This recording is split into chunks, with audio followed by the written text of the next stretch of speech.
Hello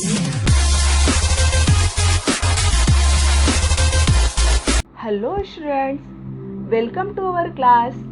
आज हम 9वीं का पहला पोएम आपके टेक्स्ट बुक का walk a little slower daddy, इस पोएम को हम पढ़ेंगे। साथ ही साथ इसका इंग्लिश वर्कशॉप उसे भी सीखेंगे। तो हम चलो स्टार्ट करते हैं English workshop walk a little slower daddy का पहला। First question, read the poem allowed, अर्थात इस पोएम को मेरे पीछे आपको बोलना है। चलो हम शुरू करते हैं। Walk a little slower daddy, said a little child so small, I am following in your footstep and I don't want to fall. Sometimes your steps are very fast, sometimes they are hard to see, so walk a little slower daddy, for you are leading me.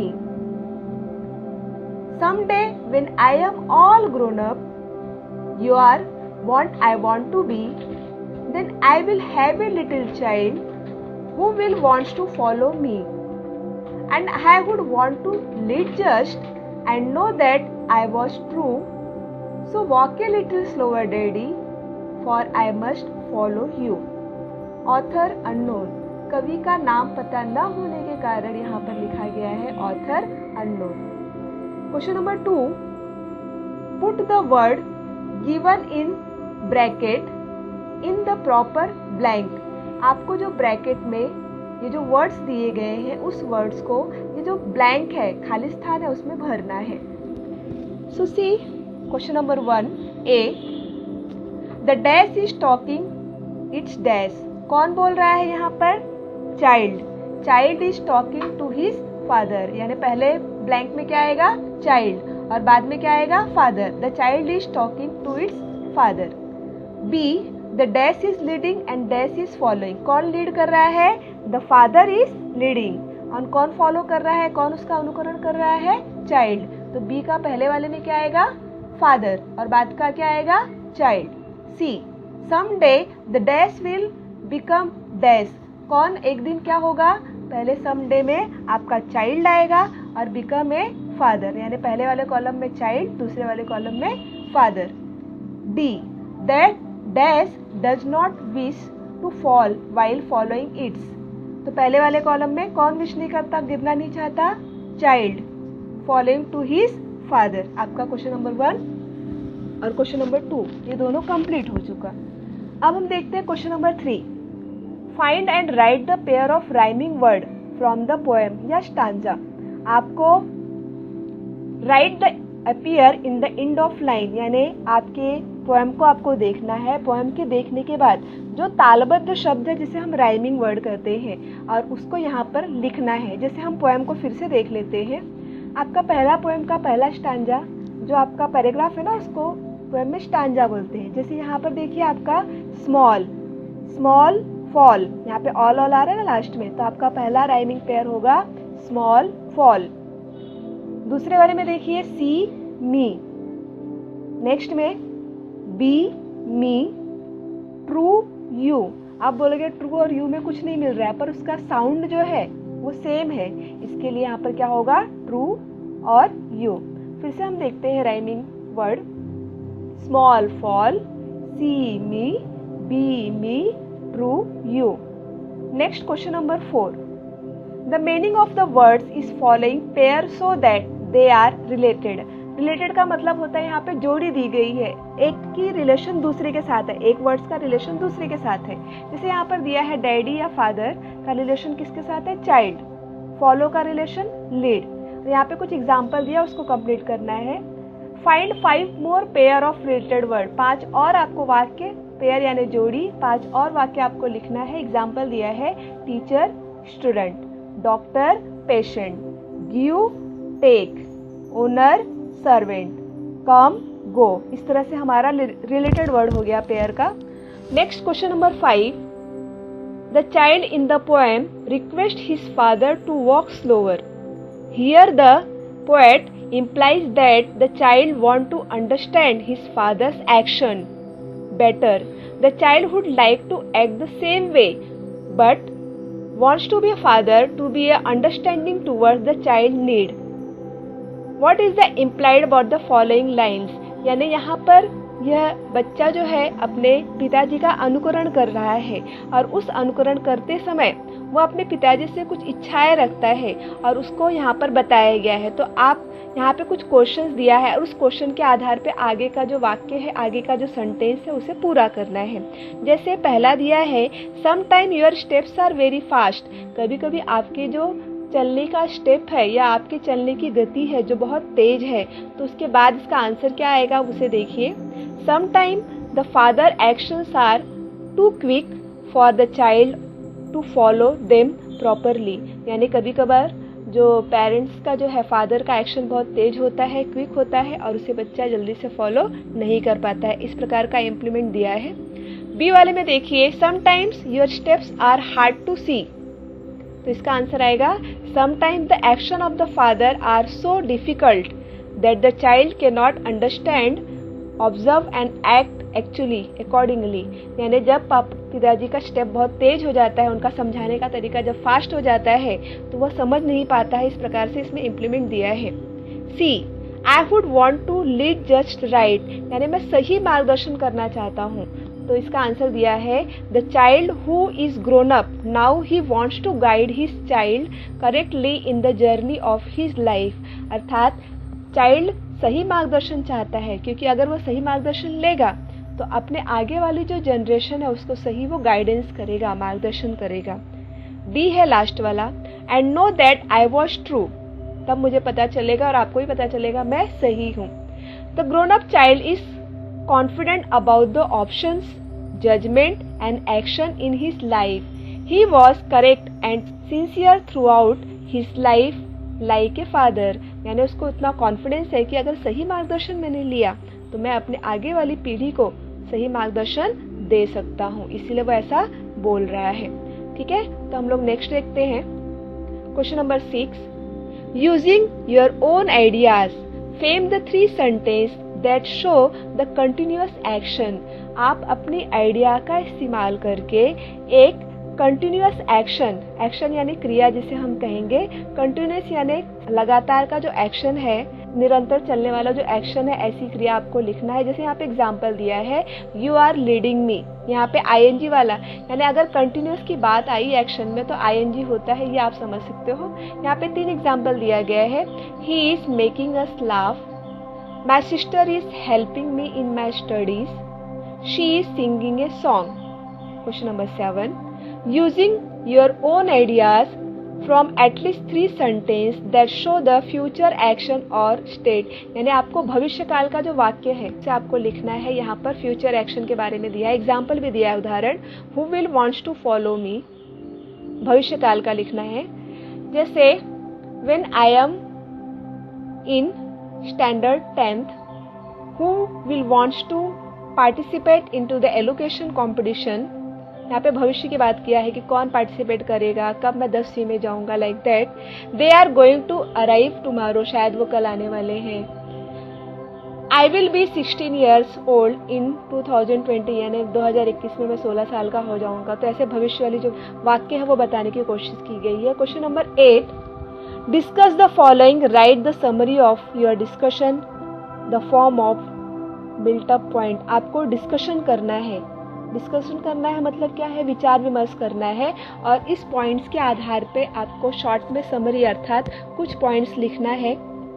जैसे पहला ए वाला question देखिए, how are certain ideas, custom, knowledge pass on from one generation to the next, यानी आप अपने विचारों को, अपने 30 त्योहारों को, अपने ज्ञान को आगे आने वाली पीढ़ी को कैसे आप पास कर सकते हो, यानी भविष्य में जो आपकी जनरेशन है, जो आपकी पीढ़ी है, उसे कैसे दे सकते हो। तो यहाँ पे कुछ पॉइंट्स दिए गए हैं। जैसे पहला पॉइंट दिया है preserve by the forefather and pass to the new generation, जैसे हमारे दादा परदादाओं की जो चीज़ें थी हमने उसे हिफाजत से रखी, उनकी चीज़ों को हम आगे आने वाली पीढ़ी को दे रहे हैं, चाहे वो विचार हो, चाहे वो हमारे कस्टम हो और भी चीज़ें हो।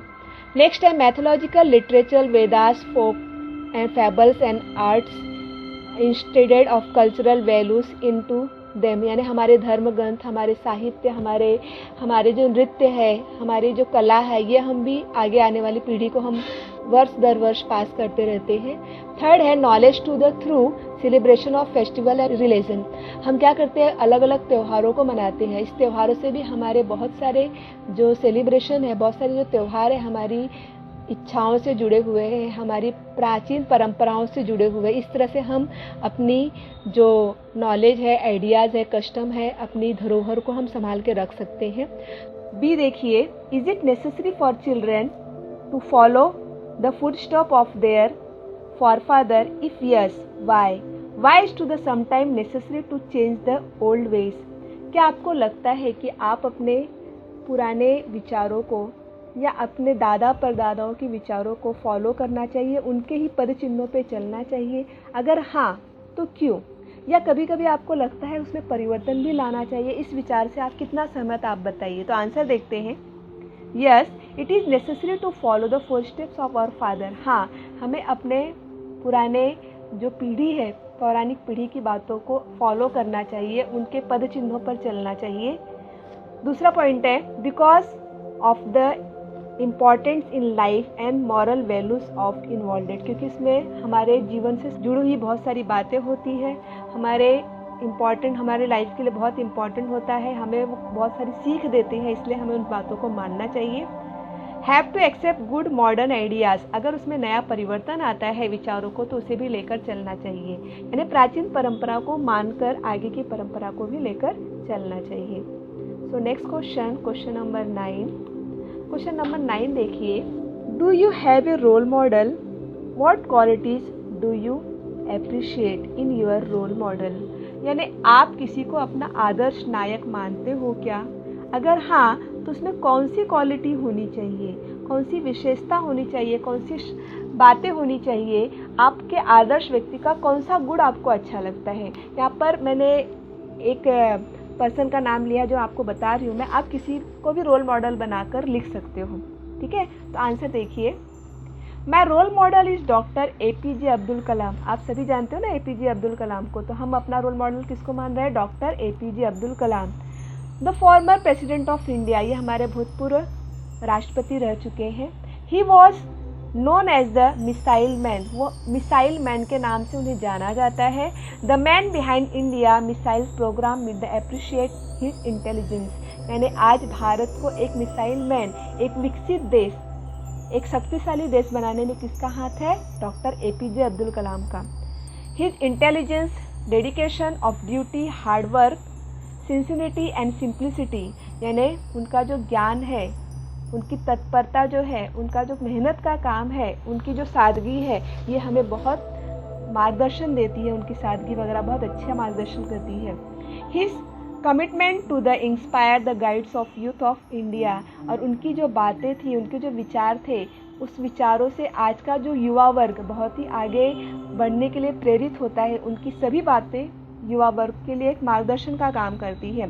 There was no change to his simplicity and politeness और humility and the thoughtfulness even in his capacity of president, और इतने बड़े अधिकारी होते हुए भी वह एक स्वतंत्र विचारों वाले थे, एक सादगी वाले थे, और एक महामानव के रूप में पूरा देश उन्हें जानता है और मानता है, और उनको एक आदर्श मानता है, उनकी पूजा करता है। सो next question number 10। Question number 10 is, think of a occasion when you did not like to decision action of your family member but realized later on they were right about its 5 line।